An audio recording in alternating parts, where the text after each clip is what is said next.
இன்றைக்கி இருக்கிற காலகட்டத்தில் அநேகர் பார்த்திங்கன்னு சொன்னால் அவர்கள் வீட்டில் நடக்கக்கூடிய பிரச்சனைகள், அவர்கள் சந்திக்கக்கூடிய சூழ்நிலைகள், இது எல்லாத்துக்குமே தேவன்தான் காரணம் என்று குற்றம் சாட்டுகிறார்கள். அது மிகப்பெரிய ஒரு தவறு.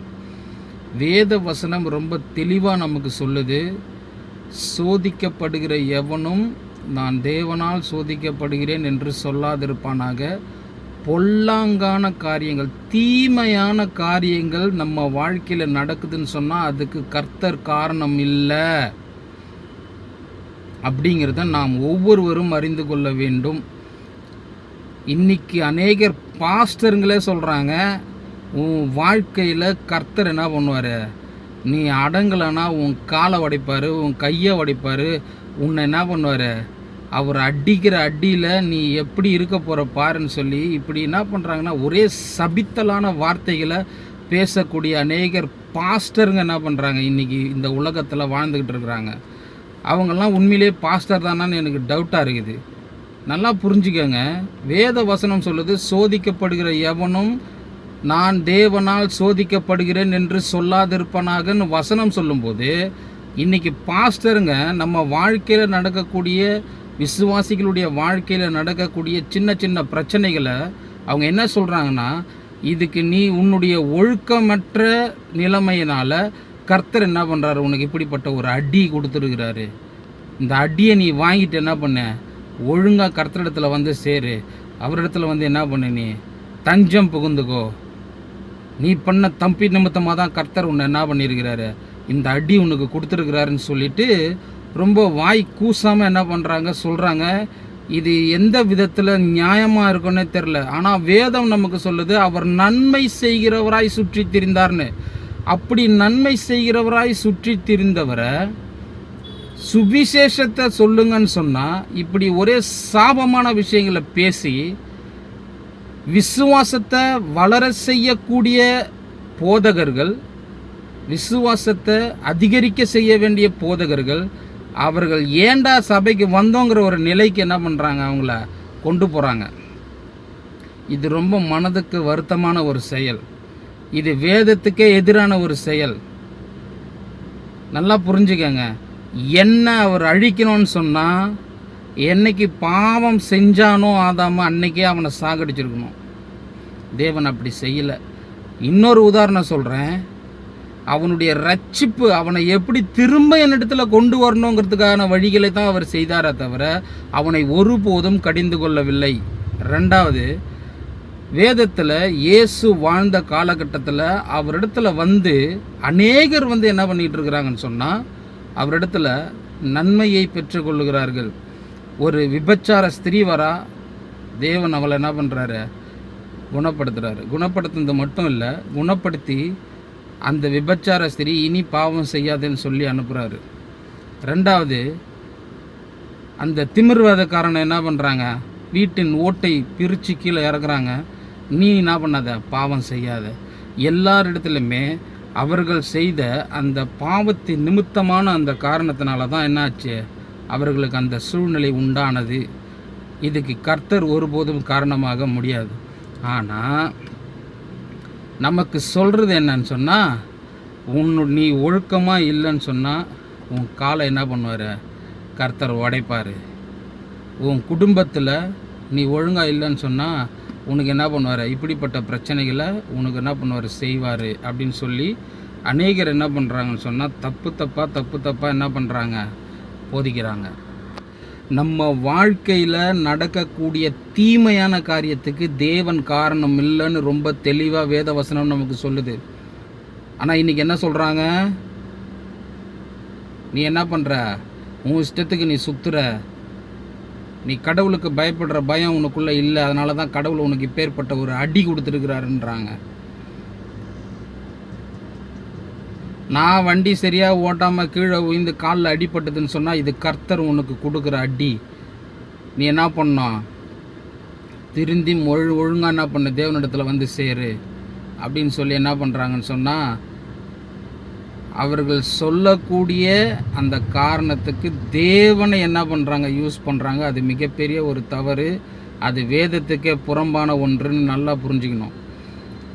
வேத வசனம் ரொம்ப தெளிவாக சொல்லுது, திரும்ப திரும்ப சொல்லுது. இதை நம்ம கவனிக்கணும். தேவன் பொல்லாங்கினால் சோதிப்பவர் அல்ல. நல்லா புரிஞ்சுக்கணும்.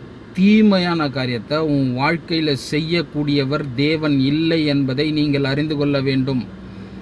உங்கள் வாழ்க்கையில் எந்த நன்மையான காரியங்கள் நடந்தாலும் அதுக்கு தேவன் தான் காரணம். அப்படி தான் வேதம் நமக்கு சொல்லப்படுது. வேதம் நமக்கு சொல்லி கொடுக்குறது அப்படி தான். ஏன்னா அவர் நன்மை செய்கிறவராய் அந்த பூமியில் சுற்றி திரிந்தார். ஒருவேளை தேவன் இப்படி செய்கிறவராக இருக்கிறாரு, அடிக்கிறவர் உதைக்கிறவராக இருக்கிறாருன்னு சொன்னால் நிச்சயமாக வந்தவங்களை என்ன பண்ணியிருப்பார் நீங்கள் யோசித்து பாருங்கள். தேவன் அப்படிப்பட்டவர் இல்லைங்கிறது வேதம் நமக்கு ரொம்ப தெளிவாக சொல்லி கொடுக்குது.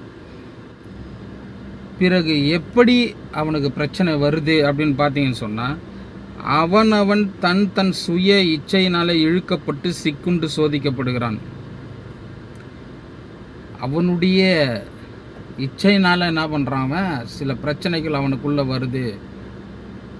அப்போது கிறிஸ்தவர்களுக்கு பிரச்சனை வரக்கூடாதா? கிறிஸ்தவர்களுக்கு எந்த ஒரு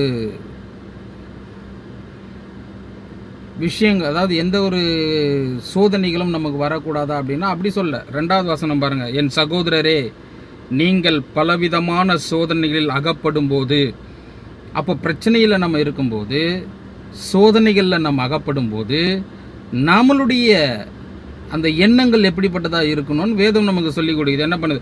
என் சகோதரரே, நீங்கள் பலவிதமான சோதனைகளில் அகப்படும் போது உங்கள் விசுவாசத்தின், நல்லா கவனிங்க, உங்கள் விசுவாசத்தின் பரீட்சையானது பொறுமையாய் உண்டாக்கும் என்று அறிந்து அதை மிகுந்த சந்தோஷமாக எண்ணுங்கள். ஒரு காரியம் நீங்கள் புரிஞ்சுக்கணும், ஒரு காரியத்தில் நீங்கள் தெளிவுள்ளவர்களாக இருக்கணும். என்ன சொல்லுது வேதம்னா, ஒரு சோதனை உங்களுக்கு வருதுன்னா சந்தோஷமாக இரு. ஏன்னா அந்த சோதனையில் உன்னுடைய விசுவாசம் என்ன பண்ண போகுது? வெளியரங்கப்பட போகுது. நீ எப்பேற்பட்ட விசுவாசம் தேவன் மீது வைத்திருக்கிற அந்த விசுவாசம் என்ன பண்ண போகுது?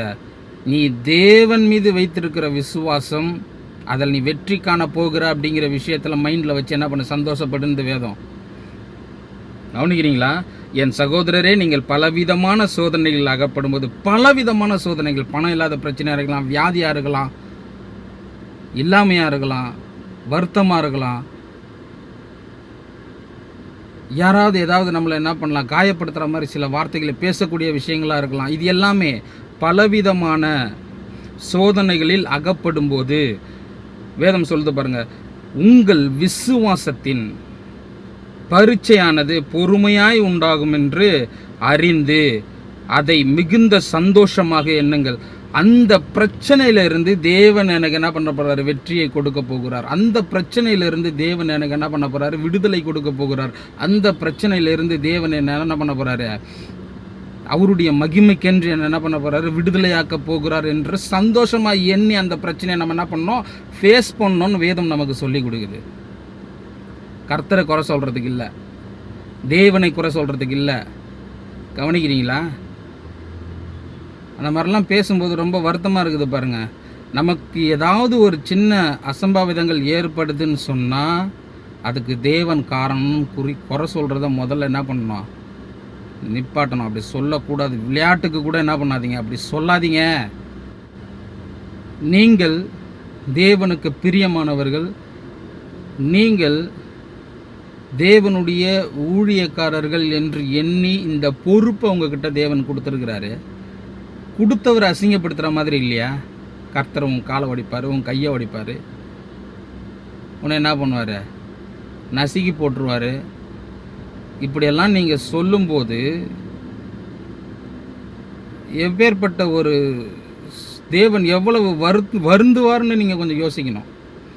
அப்போது அப்படிப்பட்ட ஒரு காரியங்களை நாம் என்ன பண்ணோம்? நாம் அகற்றணும் நம்மக்கிட்ட இருந்து. கவனிக்கிறீங்களா? அதுக்கு அடுத்த வசனம் பாருங்கள். நன்மையான எந்த ஈவும் பூரணமான எந்த வரமும் பரத்திலிருந்து உண்டாகி, கவனிக்கிறீங்களா, ஜோதிகளின் பிதாவினிடத்திலிருந்து இறங்கி வரக்கூடியதாக இருக்குது. அவரிடத்தில் யாதொரு மாறுதலும் யாதொரு வேற்றுமை நிழலும் என்ன பண்ணல இல்லை. அவர் எல்லாரையும் ஆசீர்வதிக்கணும்னு நினைக்கிறாரு. எல்லாரையும் என்ன பண்ணுறாரு? அவருடைய பிள்ளைகளாக்கணுங்கிறதுக்காக தான் அவர் தன்னுடைய உயிரையே என்ன பண்ணார், கொடுத்துருக்கிறாரு. கவனிக்கிறீங்களா? அப்போது என்னை மீட்கும் பொருளாக தன் உயிரை கொடுத்தவர் என்னை எப்படி அழிப்பார்? எனக்கு ஜீவனை கொடுக்கணும்னு நினைக்கிறவர் என்னுடைய ஜீவனை எப்படி எடுப்பார்? எனக்காக உடல் முழுவதும் காயப்பட்டவர் எனக்காக என்னை எப்படி அவர் காயப்படுத்துவார்?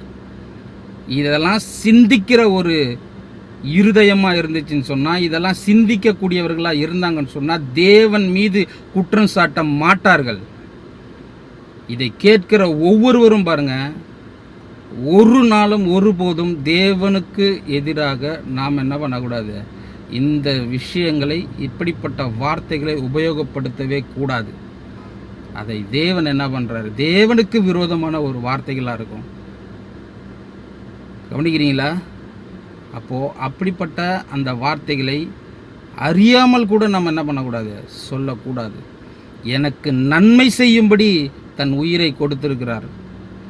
என்னை நல்லவனாக்கும்படி அவர் தன்னுடைய என்ன பண்ணுறார், உயிரையே கொடுத்திருக்கிறார். எனக்காக எல்லாவற்றையும் சுமந்து தீர்த்தவர், தன் உயிரையே எனக்காக கொடுத்தவர். எனக்கு ஒரு கீறல் கூட ஏற்படக்கூடாதுன்றதுக்காக தான் அவர் இவ்வளவும் செய்திருக்கிறார். இதையெல்லாம் உணர்ந்தவர்களாக நாம் என்ன பண்ணணும், நம்முடைய வாழ்க்கையை, விசுவாசத்தின் வாழ்க்கையை நம்ம என்ன பண்ணணும், வாழணும். God bless you. இன்னொரு வீடியோவில் சந்திக்கலாம்.